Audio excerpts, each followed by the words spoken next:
Ding! Ang bato! Ha? Anong bato? O ito, tago mo lang. Hindi yan! O ito. Ding! Ang bato, ingatan mo! Tara, samahan niyo kami ni Ding sa video para sa masang Pilipino patungkol sa chronic kidney disease o pangmatagalang sakit sa bato. Ang pangmatagalang sakit sa bato o chronic kidney disease o CKD ay ang paunti-unting paghina ng kakayahan ng ating mga bato na alisin ang mga dumi sa ating dugo. Ayon sa CDC, kadalasang nakikita ang CKD sa mga taong may diabetes, alta presyon, sakit sa puso. Mas mataas din ang posibilidad na magkaroon ng CKD ang mga kamag-anak ng mga pasyenteng apektado ng kondisyon ito. Isama na natin dito ang mga individual na obese o overweight.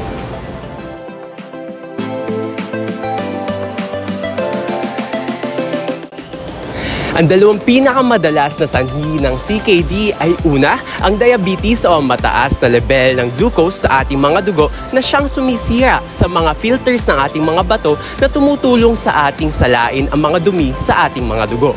Pangalawa ay ang alta presyon o hypertension na siya namang sumisira sa mismong mga ugat na dinadaluyan ng ating mga dugo papalabas at papasok ng ating mga bato tuwing sinasala ito. Ang iba pang mga sanhi ay ang genes o pagkamana nito mula sa ating mga magulang o kapamilya.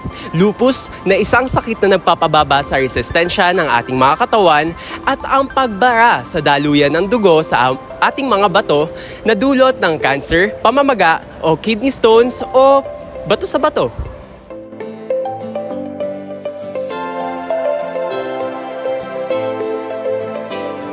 Ding, di ba may sakit din sa bato yung lolo at papa mo? Oh, bakit? Huwag ka nang umorder ng masyadong prito at maalat na pagkain. Ah, ganun? Tama! Ayon sa US Department of Health and Human Services, ang mga taong at risk sa CKD ay dapat mag-ingat upang hindi magkaroon nito. Una, magkaroon ng balanse at wastong dieta. Pangalawa, limitan ang pag-inom ng alak. At pangatlo, sagarin naman ang pag-inom ng tubig araw-araw. Mabusising suriin ng mga food labels at siguraduhin na mababa sa saturated fats, trans fats, cholesterol, sodium at added sugars ang mga pipiliing pagkain. Sa halip na iprito, piliin na lamang ang mga binig o inihaw na ulam. Iwasan ang pag-inom ng mga alak. Kung hindi kaya, ilimit ang araw-araw na pag-inom sa isang baso kung alak, 2 baso naman kung beer at kalahating baso kung wine. Sagarin naman ang pag-inom ng wastong tubig sa 8 baso araw-araw.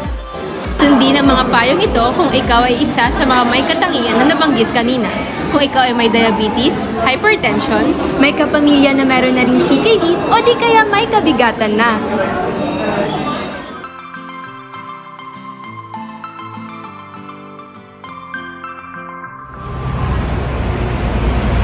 Okay. So wag masyadong kakain ng maalat, limitahan ng alak, damihan ng pag-inom ng tubig. So paano yan?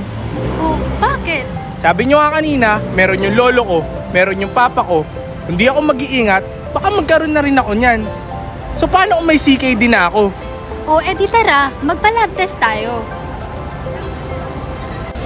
Ayon sa National Institute of Diabetes and Digestive and Kidney Disease, ang CKD ay nakikita sa pamamagitan ng pag-eksamen ng ihi at sa pagkumpara ng dami ng albumin sa dami ng creatinine. Maaari rin gamitin ang dugo upang malaman ang glomerular filtration rate na siyang nagsasabi kung maayos pa ba ang pagsala ng ating mga bato. Ang mga imaging test tulad ng ultrasound ay makakatulong din sa pagganap ng mga anomalya sa bato na maaaring makapagpahina rito. So okay naman pala yung blood results ko eh. Pero sabi mo nga, at risk, so dapat mag-ingat. Tama, dahil kung hindi ikaw ang mag-aalaga sa sarili mo, sino pa ba, di ba? Muli, ako ang inyong local Darna, kasama ang aking mga kaibigan dito sa UERM na nagsasabing, Ding! Ang bato! Ingatan!